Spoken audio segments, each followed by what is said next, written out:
Somalia's coastline is one of the richest fishing grounds in the world. Species including tuna, snapper, lobster, and shark offers opportunities to rebuild the Somali economy. The coastline has changed dramatically now that pirates no longer hunt commercial vessels for ransom.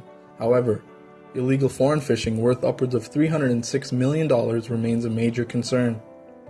Illegal fishermen hailing from South Korea, Iran, Yemen, and beyond in breach of international maritime law have begun to plunder Somalia's rich fishing grounds, risking the livelihoods of the fishermen who are vital to the nation's economy.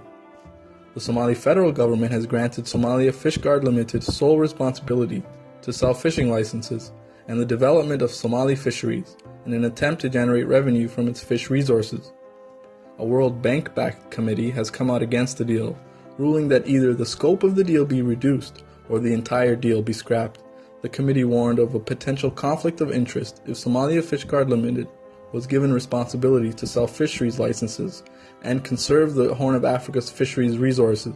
Somalia Fish Guard Limited has not issued any fishing permits since the deal was signed in July 2013.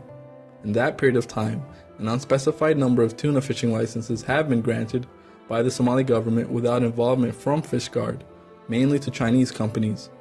An official in the Somali president's office said the Fish Guard contract will be discussed with the Ministry of Finance.